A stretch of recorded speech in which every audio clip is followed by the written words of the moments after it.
Happy Halloween, everyone! This marks the 2-year anniversary of my channel and my second ever Monster Bash. And this year, Trent from Miscast asked if I wanted to do something a little bit weird. That sounds quite good. Or we could play a game of chicken where we just keep drawing until the other one calls stop. And then forever they will be looked down upon and must wear the cone of shame. So that's what we did. We drew cards from every year of Monster Bash, and it went a little something like this. Yeah, do you want to draw first? I'll let him make the first move. That way I can gauge his resolve while looking calm and casual myself. Perfect. Crikey, this is just the beginning, mate. I will not be backing down. Nor way. Damn it! He saw right through that. Is he playing with me? Surely he can't tell I'm nervous already. I need a strong counter or he'll walk all over me. The more we get, the more specific it's becoming to me, and I feel like I need another 10 cards. There. He must be getting worried now. Perhaps we can come to an arrangement. Play to his sense of chivalry. Surely 50 cards will suffice. Shrimp on the barbie, mate! We might as well go for 100 bloody cards. 100 cards? That's impossible! What am I going to do? I can't back out now. No, I'll have to call his bluff. Surely he can't be serious. This is it, Niche. All or nothing. 100 bloody cards! This ain't your dingo's Monster Bash. 100 cards. Let's design ourselves a monster. From the cards we pulled, the first things that stuck out to me were sea creature, insect, and dragon. Those 3 ideas can easily be combined into one monster, but there's still a lot of machine parts and miscellaneous cards that won't fit into the theme, so I decided to make a diorama. A deep-sea insectoid dragon fighting a submarine at the bottom of the ocean. To make a base for this dragon, I glued together these 2 ancient technology discs. I don't know what these are used for, I'm too young. Then to weigh them down, I used an equally obsolete piece of technology. The first challenge of this build is to make a dynamic pose. This is deceptively difficult because I want it to be equally dynamic from every angle. And since I have so many features to include, I need to think ahead to make sure that the pose can accommodate all of them. And on top of that, I want this creature to look like it can float in water while still being attached to the base. So yeah, this took me a while. I added all the limbs at this stage to make sure that it worked because there are a lot of limbs. I also made a pretty complex armature for the head. This will make it easier to sculpt later on. Once all the armatures were looking right, I started with Sculpey. Sculpey is a great sculpting material, and this bulking out step usually goes by really fast for me, but shells are hard. Shells are hard to sculpt. I wanted these overlapping plates to look really sharp and clean, and that's tough. Looking back, I probably should have sculpted the shell and the underbelly separately because it was really hard to sculpt one without ruining the other. But eventually, I was satisfied with how it looked, so I put my lobster in the oven to bake. That's not how you cook lobster. Now what I should have done was stick with Sculpey, but instead, I switched to Milliput. Thanks to this little demon, I was super sleep deprived during this process. I think that contributed to me losing confidence while I was sculpting, and I thought maybe if I switched materials I would regain some of that confidence, but it just made things more difficult in the end. There are so many sections that I sculpted with Milliput that would have been way faster and way easier with Sculpey. Some of the best sculptors out there use exclusively polymer clay, so I think I just need to learn to trust Sculpey again. Milliput has its purposes, filling gaps and sculpting on top of things that can't go in the oven, but I think I'm gonna just stick with Sculpey and green stuff from now on. There were a few cards that really shaped the direction of my design, and one of them was Conjured Craft's Lamprey Mouth card. That's kind of the beauty of Monster Bash, is that you make design decisions that you wouldn't normally make. I've never really made an insectoid creature before, and because of all these things that I had to include, the design of the head ended up being really cool and really unique. I really liked the sketch I did of the monster's head, so I knew it had potential, but there were a lot of trust the process moments throughout sculpting it.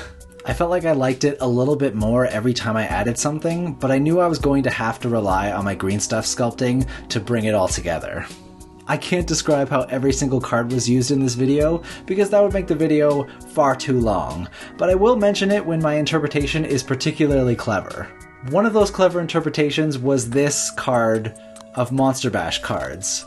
I used the shape of those overlapping cards to create my fin silhouette. Cool, huh? And of course I got a couple wing cards, so I decided to turn those into fin-like wings. While I was sculpting this, Trish Carden released her own sea monster, so I took a lot of inspiration from that to make my own fins and tail. She is so good. A cool thing about making another dragon is that I can compare it to one of the first sculpts I ever did. I made this black dragon 6 years ago, the first time I was ever DMing a dragon fight. It's crazy to see how much I've improved. I still have a ways to go to meet Trish, but I'm really happy with the progress that I've made. I started this channel 2 years ago, and I never would have imagined that this is where I would be. I have watched Monster Bash for years, and last year I reached out and I got to participate in my very first one, and that changed everything. Everyone I know I met from Monster Bash, and I got to go to Adepticon, and I got to meet all my hobby heroes, and now I am here going head to head against Trent on a Monster Bash, and that's unreal. I've been working as an artist for 8 years, doing everything I can to make it work. And in that time, I have never been more inspired. This is 100% what I want to do, and it is just starting to look like that can be a reality. If you like what I do, please subscribe, and please consider joining my Patreon. Joining at the lowest tier means that I can afford to buy materials to do more stuff like this.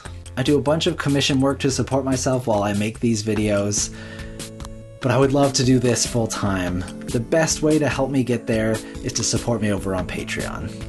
The response to Godlands has been incredible.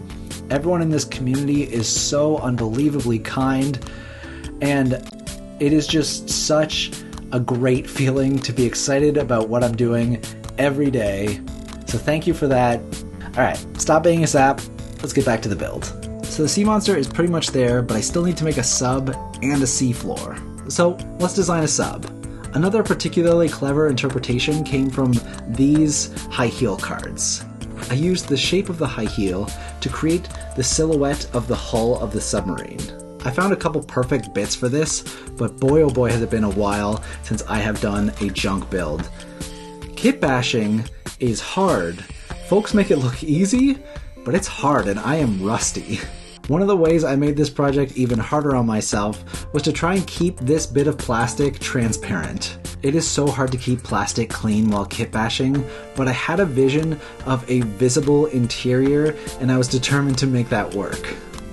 Okay, so what I need to do now is I need to greeble up the inside of this submarine.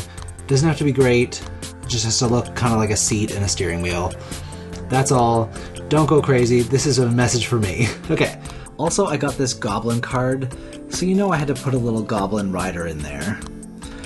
Also, as soon as I had that idea, I knew exactly which goblin I wanted to use. This guy just screams pilot.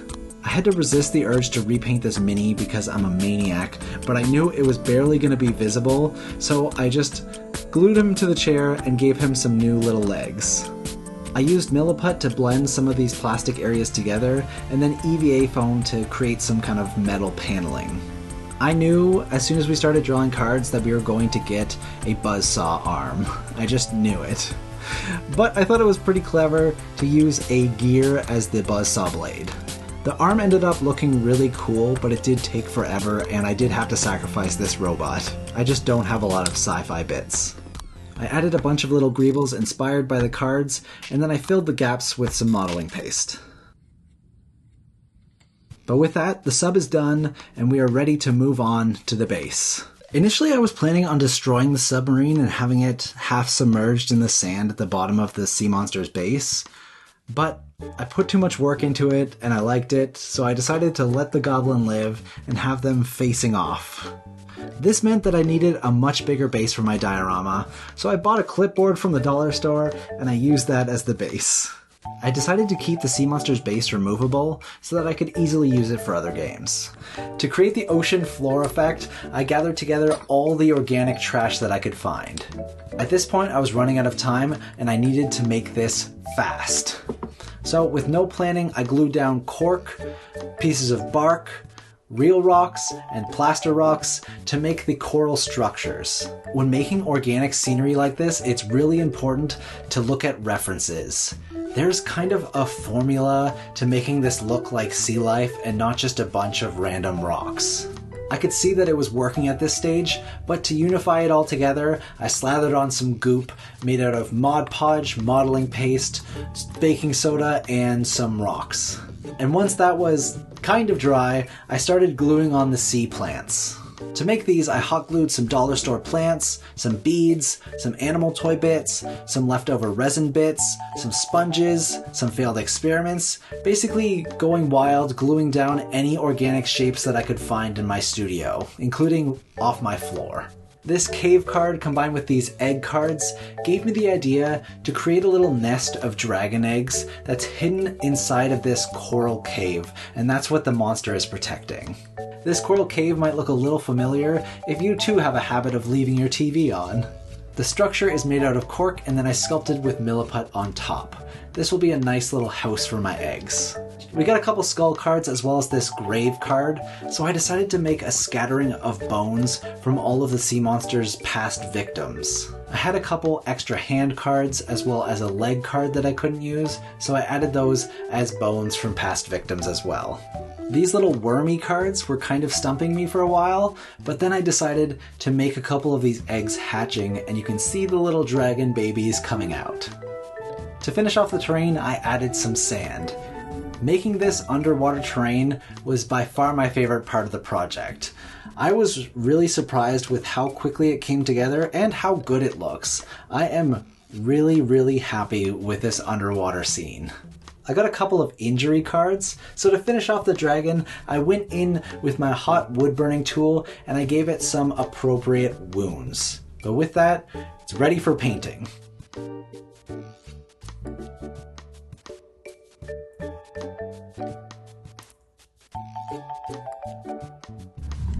I'm not gonna lie, I am pretty stressed.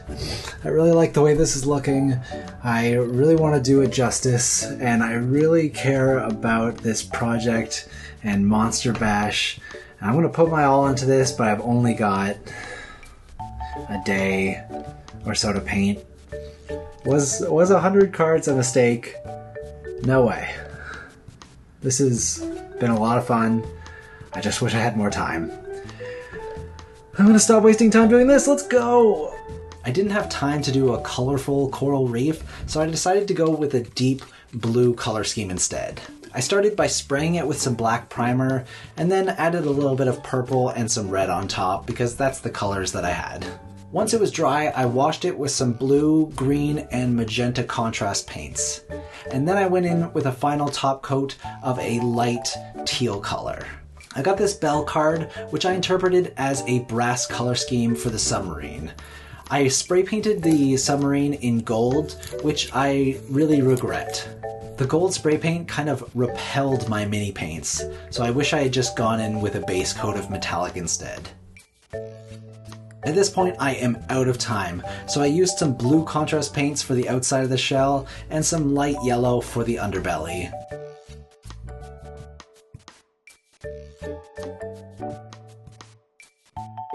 It's definitely giving Gyarados right now. So I just kept painting and painted all through my D&D game that night.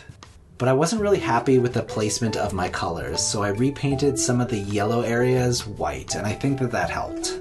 In my second life as an oil painter, one of the things I am best known for is my series of lobster paintings. So I thought it would be fun to add some lobster-like color to this, and this really saved the paint job for me, and I would love to go back and refine this later on. To finish it off, I gave it some dry brushing and did a little oil wash, and I just have to call it done.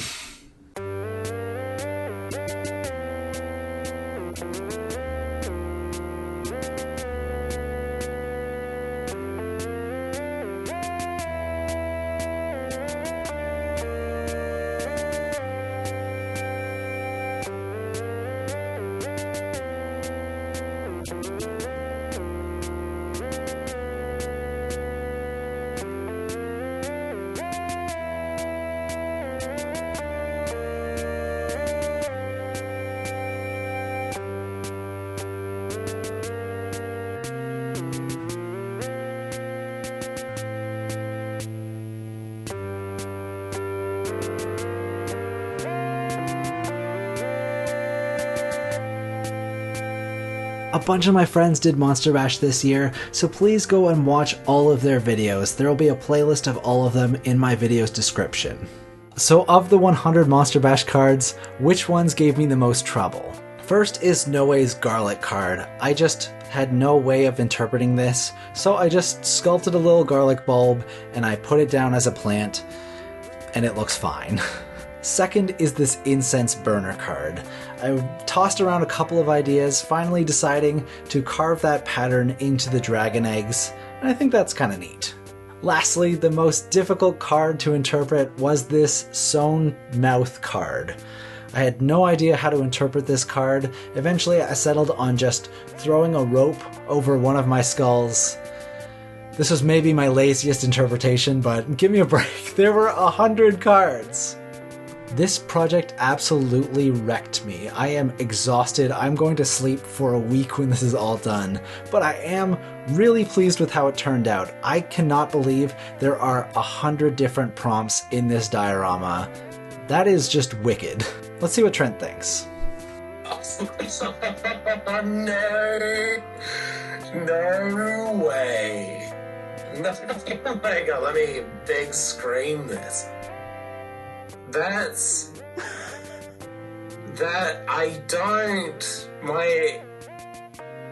my god. That's kind of beautiful. Like, in how much you've crammed in there, and it's turned into something that actually looks good. So, do you know what I've been doing? Absolutely.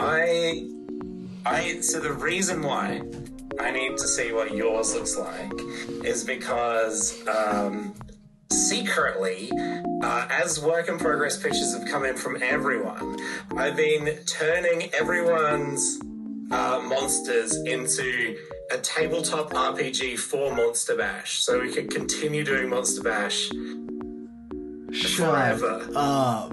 Did I think there was a chance that Trent would find a creative solution to get out of this challenge? Absolutely. Did I expect this? Absolutely not. But let him know in the comments if he deserves to wear the cone of shame. That's all for this year's Monster Bash. Let me know in the comments what you want to see me make next time, and give me a real challenge. Bye.